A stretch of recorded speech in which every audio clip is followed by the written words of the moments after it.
¿Alguna vez te has preguntado si existe alguna forma de conciencia después de que el corazón deja de latir?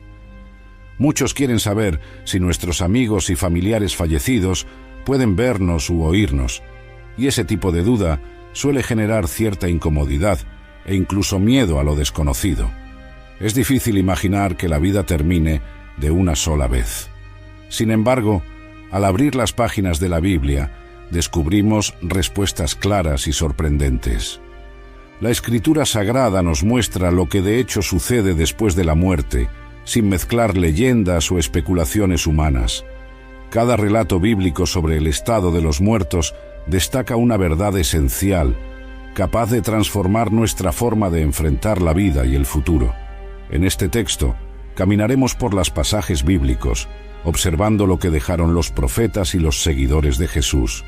Te darás cuenta de que existe un propósito divino, incluso al final de la vida, y las respuestas pueden traer una esperanza auténtica. Todo comienza en un jardín perfecto, donde la muerte no existía. El Edén era un paraíso donde Adán y Eva vivían en comunión total con Dios. Tenían acceso al árbol de la vida, que les concedía la inmortalidad. En esa realidad, la muerte era algo completamente extraño, fuera de su día a día. Sin embargo, esta situación cambió radicalmente cuando la serpiente presentó una mentira que se propagaría por todos los tiempos. Es cierto que no moriréis. Esta mentira iba en contra de la advertencia directa de Dios sobre el resultado de la desobediencia. Cuando nuestros primeros padres decidieron darle crédito a la serpiente, en lugar de confiar en el Creador, la muerte entró en escena. La sentencia divina fue inequívoca, y las consecuencias no podrían revertirse. Del polvo fuiste y al polvo volverás. A partir de ahí, la muerte se convirtió en parte de la experiencia humana. El acceso al árbol de la vida fue bloqueado, y tanto Adán y Eva, como toda la creación, comenzaron a sufrir los efectos de la deterioración.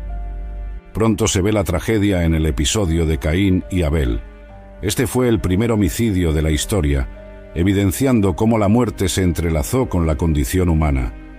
Abel fue el primer ser humano en pasar por la muerte, y su sangre clamaba de la tierra, testificando silenciosamente el drama que pendía sobre la humanidad. Los patriarcas que surgieron después vivieron por periodos muy largos, pero la Biblia siempre repite la misma frase: y murió.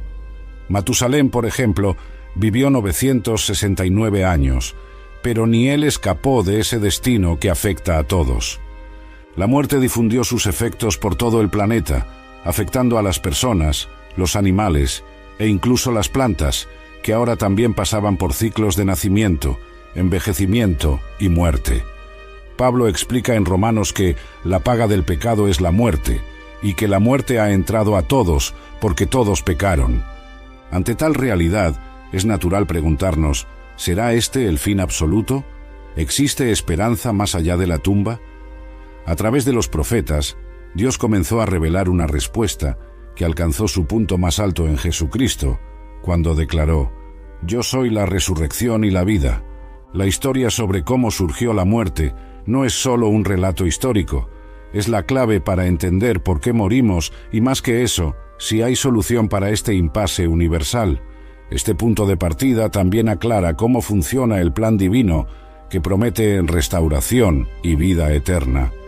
El concepto de alma en las Escrituras. Hay mucha confusión cuando se trata de lo que la Biblia dice sobre el alma. Algunos creen que el alma deja de existir al morir, pero las Escrituras revelan algo diferente. El alma permanece viva, pero en un sueño profundo, como describe Pablo, esperando el juicio final para entrar en su destino eterno. Esta perspectiva, presente en diversos pasajes bíblicos, puede sorprender a quienes entienden la muerte solo como un fin definitivo. Volvamos al principio, a la creación del hombre, según Génesis 2:7. Dios formó a Adán del polvo de la tierra, sopló en sus narinas el aliento de vida, y él se convirtió en un alma viviente. Aunque el texto muestra que el ser humano fue creado a partir de la unión entre cuerpo y espíritu, otros pasajes indican que esa alma continúa existiendo después de la muerte, esperando o la vida celestial o el castigo eterno, según el veredicto divino. El Nuevo Testamento trae ejemplos de esta inmortalidad. En Mateo 25, 4 y 6, Jesús habla de dos caminos opuestos, la vida eterna o el castigo eterno. El destino de cada persona será definido en el juicio, cuando Cristo separe a los justos de los impíos. El sabio Salomón, al decir que los muertos no saben nada, Eclesiastés 9:5, enfatizaba la realidad de que ellos ya no participan más de las actividades terrenales. La palabra alma aparece repetidamente en las Escrituras y en muchos contextos describe algo que subsiste incluso después de la muerte física, pero inconscientemente, como explicaré más adelante. Por eso Jesús advirtió sobre el juicio que puede arrojar tanto el alma como el cuerpo en el castigo final, Mateo 10:28, señalando que el alma no solo existe, sino que también está sujeta a la sentencia divina de castigo o salvación. El propio Señor mencionó un fuego eterno, Mateo 25, 4 y 1, preparado para el diablo y sus ángeles, donde también irán los que rechazan la gracia divina. En este contexto, entendemos que el alma, por ser inmortal, o experimentará la plenitud en el cielo, el descanso junto a Cristo, 2 Corintios 5, 8, o será expuesta a las llamas que no se apagan, Marcos 9, 43. Así, cuando comprendemos a la luz de la Biblia que el alma no se extingue en la muerte, sino que sigue viva, nuestra visión de la vida y la eternidad se expande. No se trata de especulación humana, sino de una verdad bíblica que apunta a la responsabilidad de cada uno en relación con Dios. Al fin y al cabo, si el alma existe incluso después del último suspiro, necesitamos considerar seriamente dónde pasaremos la eternidad. Pablo deja claro que nuestra mayor esperanza está en Cristo, quien juzgará vivos y muertos, 2 Timoteo 4:1. Para quien es salvo, el estado eterno es de comunión con Dios, una vida celestial. Para quien rechaza el plan de salvación, aguarda el lago de fuego, Apocalipsis 20, 14, 15. Por lo tanto, la inmortalidad del alma, unida al juicio venidero, es un recordatorio solemne de que nuestras elecciones tienen consecuencias eternas, ya sea para disfrutar de la presencia de Dios o para enfrentar el castigo final. El estado consciente versus inconsciencia. Uno de los puntos que más despierta curiosidad sobre la muerte es el debate sobre la conciencia o inconsciencia. ¿Será que las personas que murieron tienen algún tipo de percepción en algún lugar? ¿Ven o escuchan lo que sucede en la tierra? La Biblia responde a estas preguntas de forma sorprendentemente objetiva. En Eclesiastés encontramos una de las declaraciones más fuertes respecto al estado de los muertos. Porque los vivos saben que van a morir, pero los muertos no saben nada, y ya no tienen recompensa, porque su memoria yace en el olvido. También su amor, su odio y su envidia perecieron. Con esto, queda claro que no existe actividad consciente en la muerte. Es como pensar en alguien en sueño profundo, sin sueños. La Biblia usa varias veces la figura del sueño para describir la muerte. Cuando Lázaro murió, Jesús dijo: «Nuestro amigo Lázaro duerme, pero lo despertaré». Los discípulos pensaron que era solo un descanso normal, pero Jesús estaba hablando de la muerte de Lázaro. David, considerado un hombre conforme al corazón de Dios, también habla sobre este tema en sus salmos, destacando que los muertos no alaban al Señor, ni los que descienden al silencio. Si las personas buenas fueran inmediatamente al cielo después de fallecer, ¿no sería natural que estuvieran alabando a Dios? Juan, en su visión apocalíptica, ve las almas de los mártires que fueron muertos por su fe, clamando por justicia ante Dios. Dicen: «¿Hasta cuándo, oh Señor soberano, santo y verdadero, no juzgas ni vengas nuestra sangre de los que habitan sobre la tierra?» El libro de Apocalipsis es altamente simbólico. El altar remite al altar de sacrificio, indicando que estas almas dieron sus vidas como sacrificio a Dios. el clamor por justicia, refleja la necesidad del cumplimiento final de la justicia divina. Esta escena generalmente se interpreta como una representación simbólica del anhelo universal de los justos, especialmente de aquellos que sufrieron injustamente, por ver la justicia de Dios plenamente realizada. No significa necesariamente que todas las almas de los muertos fieles estén en un estado consciente activo, sino que Dios, en su soberanía, está al tanto de sus vidas, sacrificios y sufrimientos. En el libro de Job, en medio de toda su angustia, hay una descripción interesante. El hombre que muere yace y no se levanta. Mientras existan los cielos no despertará ni será despertado de su sueño. Esto refuerza la idea de que la muerte es un estado de inconsciencia total. El profeta Daniel también compara la muerte con un sueño. Él dice que muchos de los que duermen en el polvo de la tierra despertarán durante la resurrección. Este lenguaje uniforme, a lo largo de toda la Biblia, apunta a la muerte como un estado de inconsciencia completa.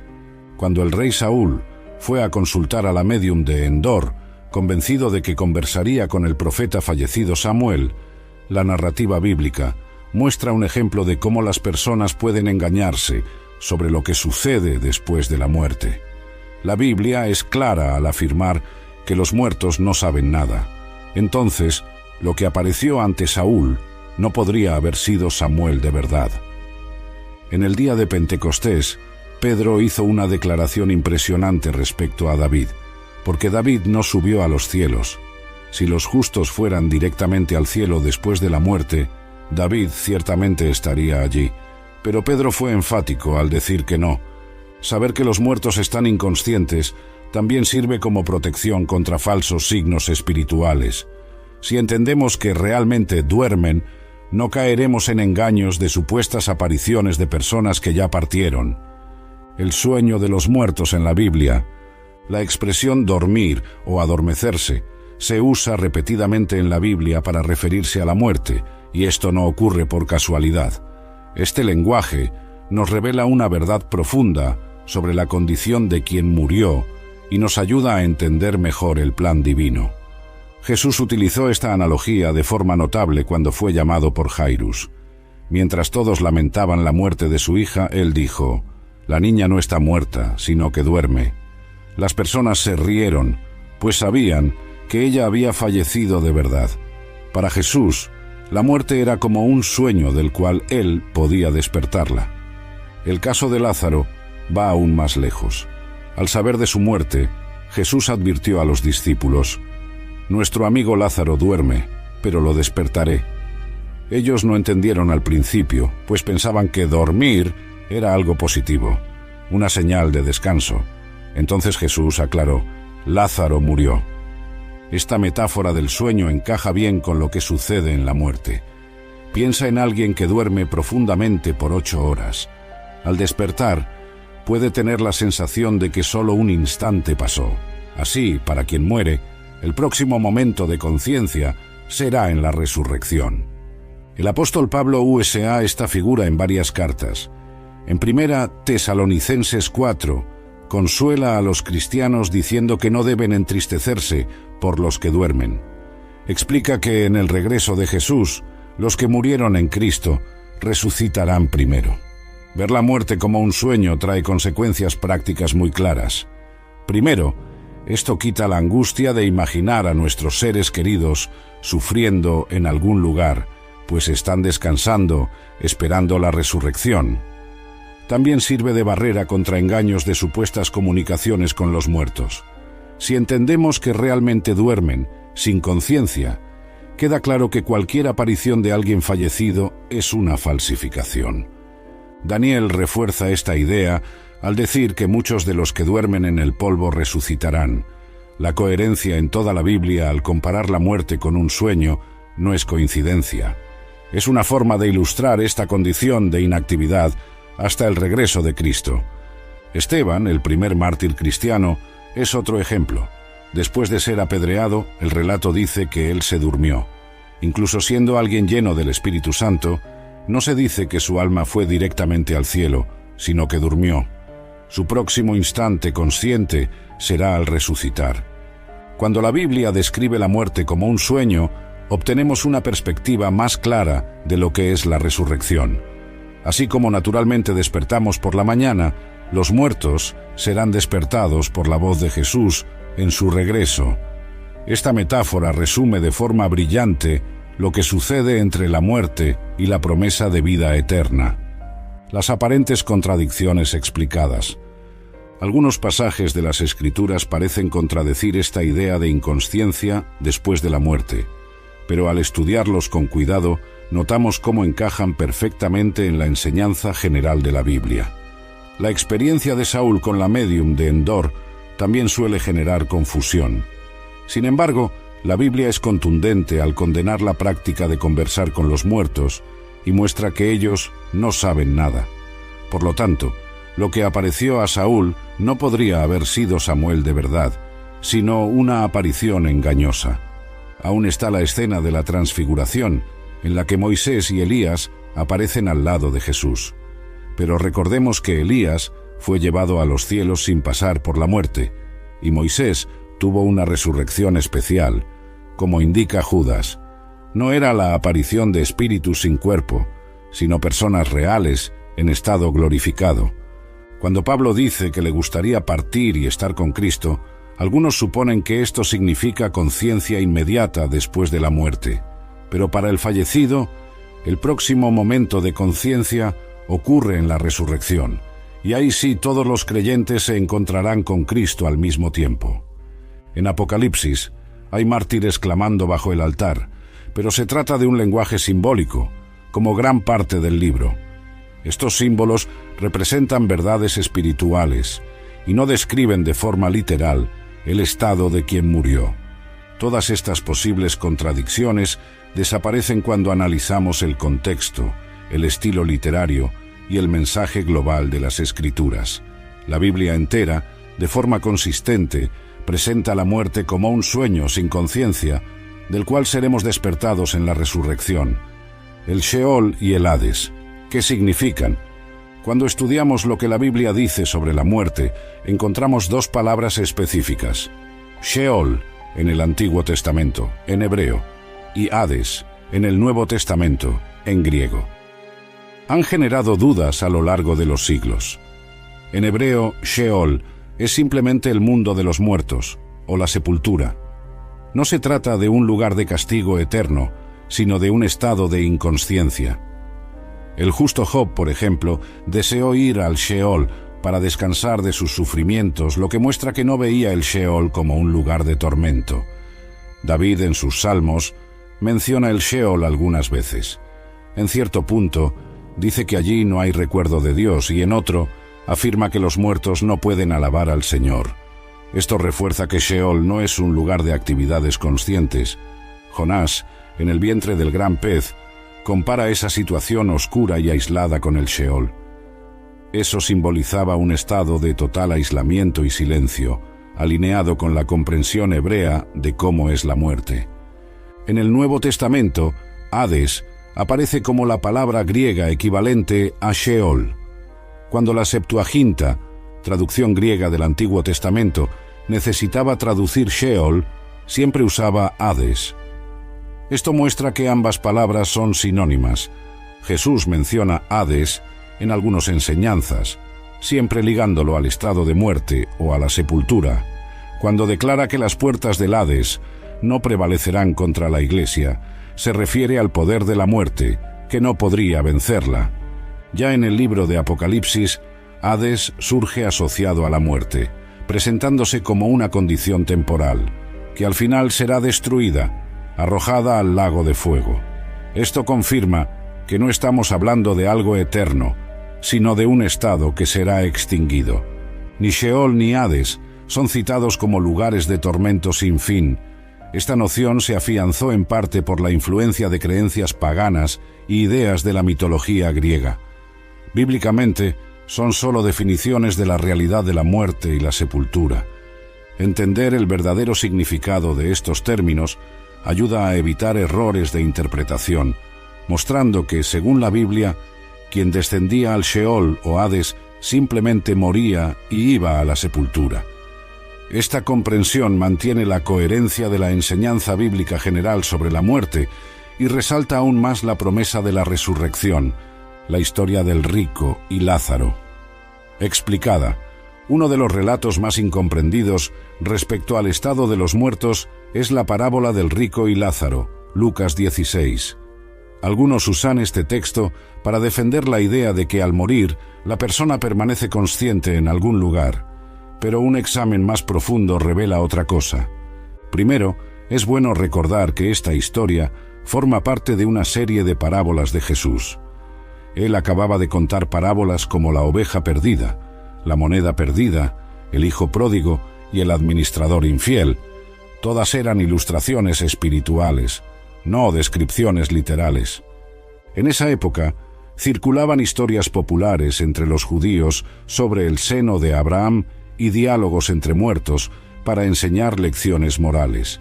Jesús usó este género culturalmente conocido para transmitir enseñanzas serias sobre responsabilidad personal y consecuencias eternas.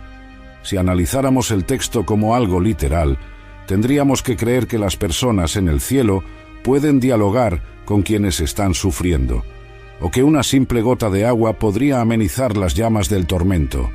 Además, no se habla de cielo, sino del seno de Abraham, un concepto que por sí solo no aparece en otro lugar para definir la morada post-mortem. El punto principal de la parábola es mostrar la importancia de escuchar la palabra de Dios mientras se tiene oportunidad y no proporcionar una lección detallada sobre el estado de quien muere. El rico, que ignoró las advertencias divinas, suplicaba que Lázaro fuera a avisar a sus familiares, pero la respuesta fue contundente: si ellos no escuchan a Moisés y a los profetas, tampoco creerán, aunque alguien resucite de entre los muertos. Poco después, el propio Jesús resucitó a un Lázaro, Juan 11, y no hay ningún relato de él contando experiencias post-mortem. Esto refuerza la idea de que las parábolas de Jesús no eran una lección literal sobre la vida más allá de la tumba, sino un recurso de enseñanza para traer lecciones espirituales profundas. El ladrón en la cruz, entendiendo la promesa. La conversación entre Jesús y el ladrón en la cruz es otro texto que muchos usan para sostener la idea de conciencia inmediata después de la muerte. Jesús dice: «En verdad te digo que hoy estarás conmigo en el paraíso». Pero, ¿acaso quiso decir que el ladrón entraría al paraíso ese mismo día? Observemos un detalle fundamental. El propio Jesús no fue al paraíso ese día. Después de resucitar, él le dice a María: «Todavía no he subido a mi Padre». Entonces, si Jesús no fue al paraíso, ¿cómo pudo el ladrón haber ido?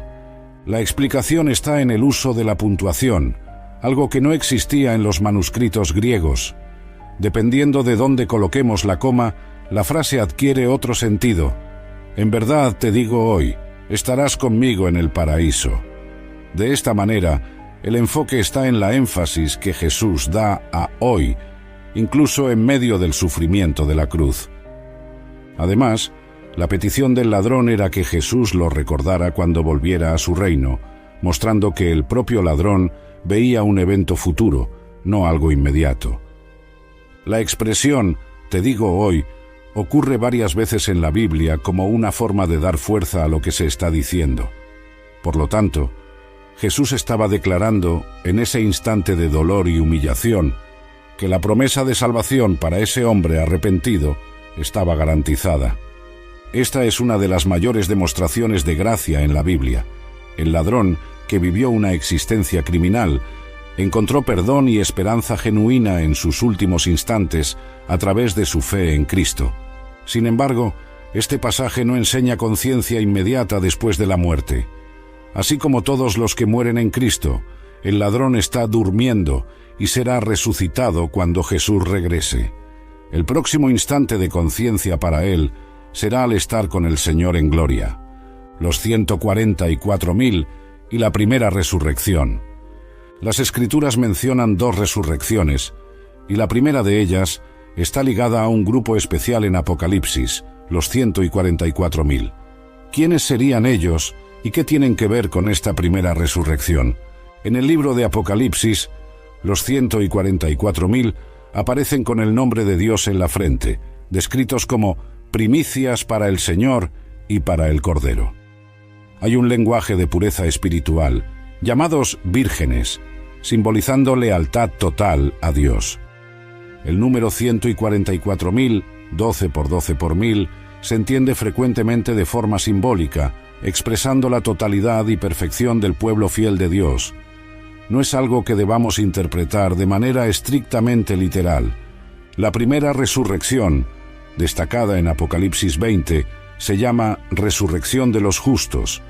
Pablo aborda el tema en 1 Tesalonicenses 4, enfatizando que, cuando Jesús regrese, los muertos en Cristo resucitarán primero. Este es el momento glorioso en que Jesús retorna y devuelve a la vida a todos los que le fueron fieles. Juan dice: «Bienaventurado y santo es aquel que tiene parte en la primera resurrección». Estos resucitados no enfrentan la segunda muerte y reinarán con Cristo durante 1000 años, el llamado milenio. Durante este período, los salvos participarán del juicio. Según Pablo, menciona que los santos juzgarán al mundo e incluso a los ángeles. El objetivo es dejar claro a todo el universo que el juicio divino fue justo y transparente. La primera resurrección marca el comienzo del milenio. Los fieles que estaban muertos resucitan, los fieles vivos son transformados, todos se encuentran con el Señor en los aires, y la tierra queda desolada, sirviendo como prisión para Satanás y sus ángeles caídos. Los 144.000 ocupan un papel especial en este contexto. La Biblia los describe viviendo una victoria singular sobre el pecado en los momentos finales de la historia humana, pasando por el tiempo de angustia sin ver la muerte. Cantan un cántico que nadie más que ellos puede aprender, algo que refleja una experiencia única de fidelidad en el conflicto final. La primera resurrección representa el cumplimiento de la gran esperanza cristiana. No es un estado espiritual vago, sino una resurrección corporal, parecida a la que Jesús experimentó.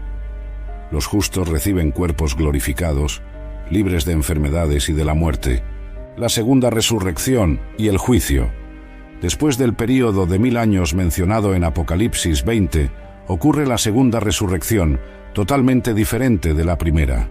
En ella los impíos, que no aceptaron la salvación en Cristo, vuelven a la vida.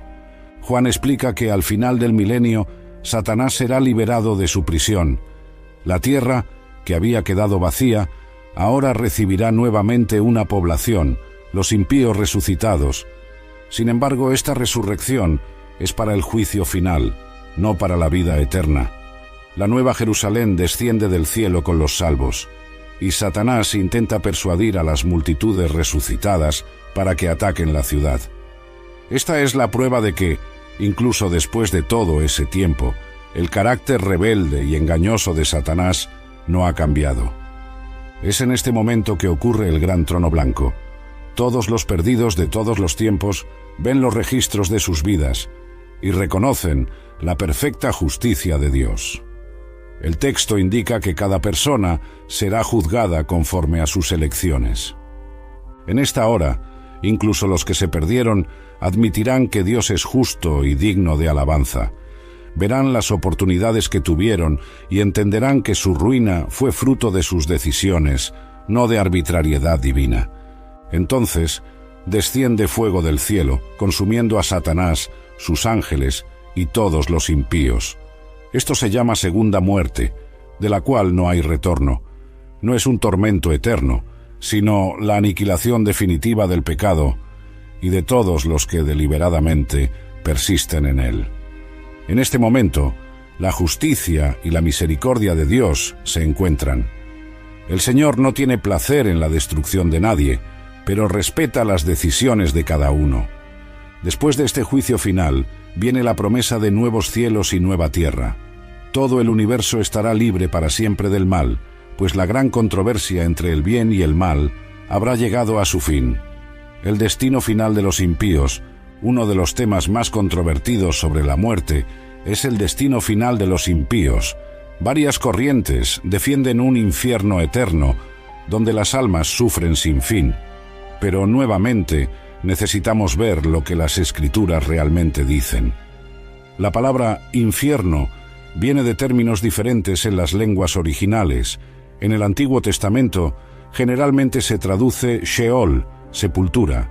En el Nuevo Testamento puede traducir Hades, equivalente a Sheol, Tártaro, una sola vez sobre ángeles caídos, o Gehenna, una referencia al valle de Hinnom en los alrededores de Jerusalén donde se quemaba la basura. Cuando Jesús habla de Gehenna, Él está usando la imagen del lugar donde el fuego quemaba la basura ininterrumpidamente, simbolizando destrucción total y no necesariamente tortura eterna. La Biblia es muy directa al afirmar que la paga del pecado es la muerte, no una vida interminable en sufrimiento. Juan 3:16 da solo dos opciones: vida eterna o perecer. La creencia de un alma inmortal sufriendo para siempre no encuentra una base firme en las Escrituras. El profeta Malaquías describe que los impíos serán quemados como paja, no quedando ni raíz ni rama. Pedro compara la destrucción final de los impíos con el diluvio, un evento que acabó de una vez con el mundo de aquella época. Cuando la Biblia habla del fuego eterno, hace referencia a las consecuencias definitivas de ese fuego, no a su duración sin fin. Judas 7 menciona Sodoma y Gomorra como ejemplo de venganza del fuego eterno, pero sabemos que aquellas ciudades no están ardiendo hasta hoy. Dios no siente placer en aniquilar al impío. Él pregunta en Ezequiel: ¿tendría yo placer en la muerte del impío? La destrucción final se describe como su obra extraña, algo que no refleja su deseo, pero que se vuelve necesario para erradicar el mal. El mismo fuego que elimina a los impíos purifica el planeta, y entonces Dios crea nuevos cielos y nueva tierra. No habrá más llanto, dolor ni luto. La segunda muerte, aquella de la cual no hay retorno, cierra definitivamente el ciclo del pecado. Este entendimiento del destino final de los impíos está alineado con el carácter amoroso de Dios. Él no torturaría a las personas eternamente. La justicia divina exige el fin del pecado, pero incluso en la destrucción hay misericordia, pues es rápida y definitiva. La vida eterna, lo que la Biblia enseña. El mayor don de Dios para la humanidad es la vida eterna. Pero ¿cómo la describe la Biblia? ¿Qué significa realmente vivir para siempre desde la perspectiva de las Escrituras? Jesús dio una definición sorprendente. La vida eterna es esta: que te conozcan a ti, el único Dios verdadero, y a Jesucristo, a quien enviaste. Es decir, la vida eterna no se limita a existir para siempre, sino que incluye una relación profunda e íntima con Dios. Pablo recuerda que solo Dios posee la inmortalidad por naturaleza, dejando claro que la vida eterna es un regalo que recibimos por medio de Cristo. Ahora mismo, por la fe, podemos disfrutar de un vistazo de esa vida, pero se manifestará plenamente en la resurrección. Juan dice que seremos semejantes a Cristo cuando Él se manifieste. Esto sugiere una transformación completa, no solo física, sino moral y espiritual. Nuestros cuerpos resucitados serán como el cuerpo de Jesús después de su resurrección, perfectos e incorruptibles. Pablo hace una descripción notable de esta transformación. Se siembra en corrupción, resucita en incorruptibilidad. Se siembra en deshonra, resucita en gloria.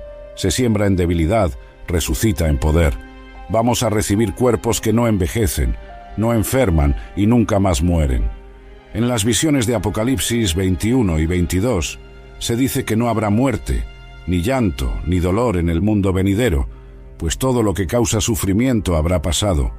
La maldición del pecado dejará de existir y la naturaleza recuperará su perfección original. En la nueva tierra viviremos en armonía con toda la creación, plantando, construyendo y disfrutando de cada actividad sin la sombra del fracaso. Y lo más importante, estaremos en la presencia de Dios, contemplando su rostro. La comunión que Adán y Eva tenían en el Edén será restaurada, pero a un nivel aún más profundo, pues tendremos la experiencia de la redención. Habrá aprendizaje y crecimiento infinitos. Todo el universo se abrirá para nuestra exploración.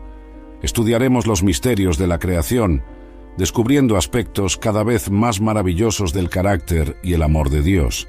Nuestros relacionamientos también serán renovados. Las familias que fueron separadas por la muerte se reencontrarán, las amistades serán retomadas, y todos viviremos en perfecta armonía. No existirá más celos, resentimientos o cualquier barrera que impida la unión. La vida eterna no será aburrida ni ociosa. Tendremos un propósito eterno, creciendo en conocimiento y alegría. Cada día traerá nuevas aventuras y oportunidades de alabar al Creador de maneras inéditas. El nuevo cielo y la nueva tierra.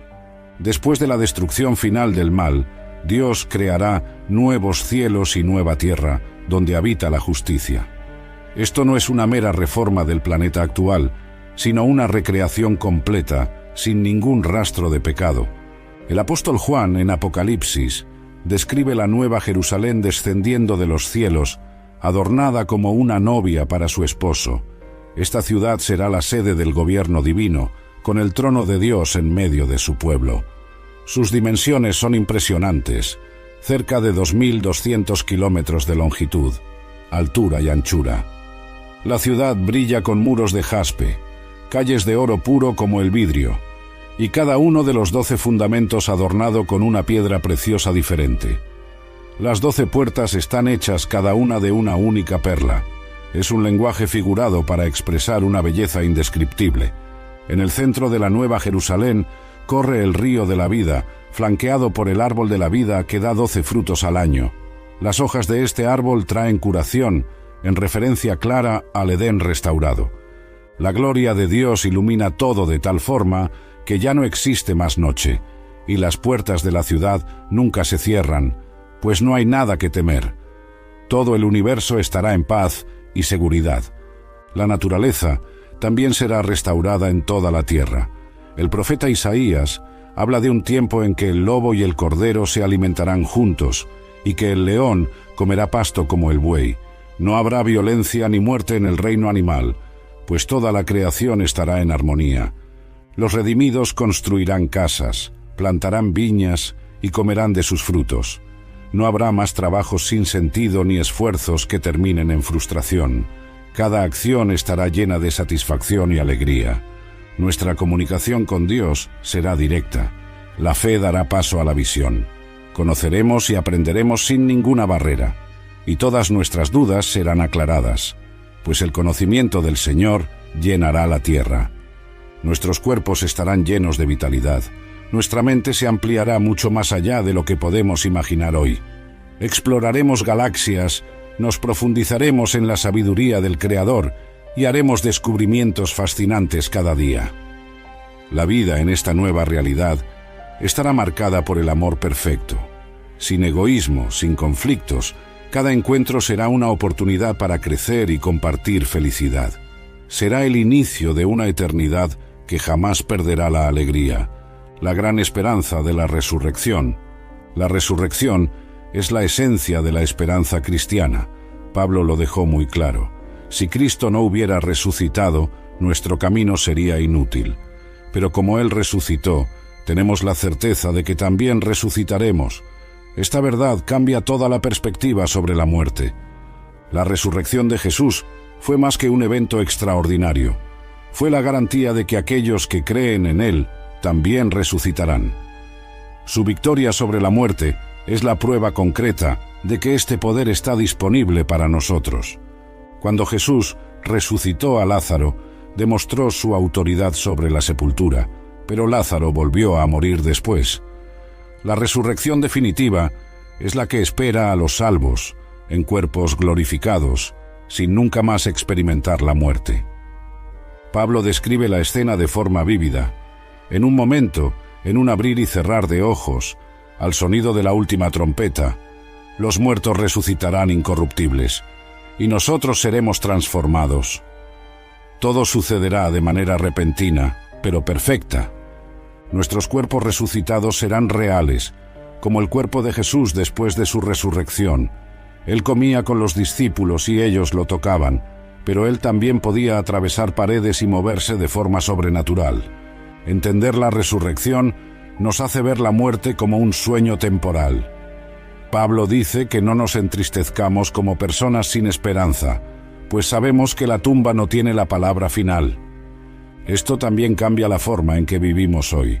Si vamos a resucitar, entonces hay un propósito eterno en cada elección que hacemos.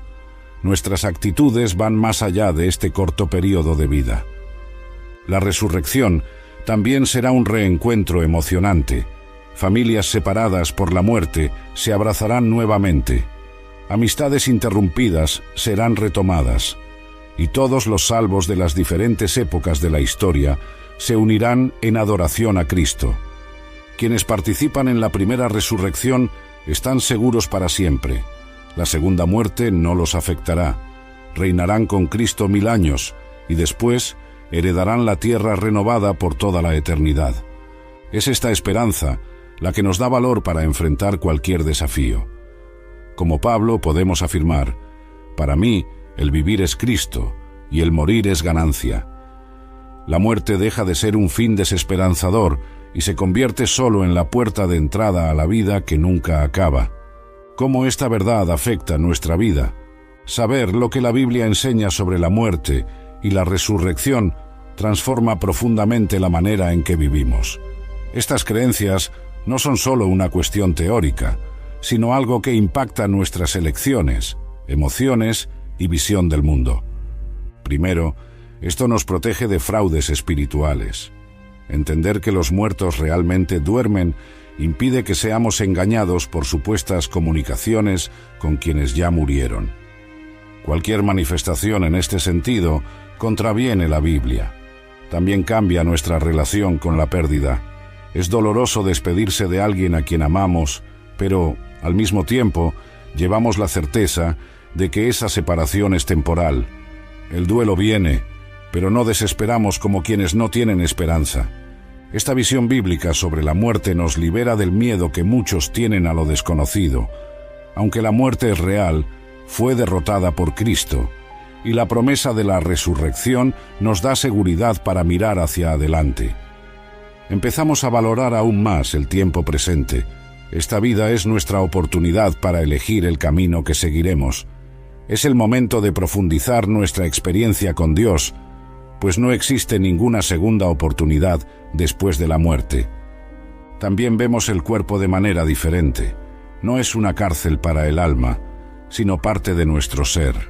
Lo cuidamos como templo del Espíritu Santo, pues será resucitado y transformado cuando Cristo vuelva. Este entendimiento refuerza la justicia divina. Aunque muchas injusticias no se resuelvan ahora, confiamos en que habrá un ajuste de cuentas final. Dios juzgará con perfección, y esto trae paz al corazón. En resumen, saber que la muerte es un sueño temporal y que la verdadera vida eterna se concreta en la resurrección, transforma nuestra manera de enfrentar las pérdidas, vivir la fe y relacionarnos con Dios. Es un mensaje de esperanza que ilumina cada paso, recordándonos que, en Cristo, ni siquiera la muerte puede separarnos del amor divino.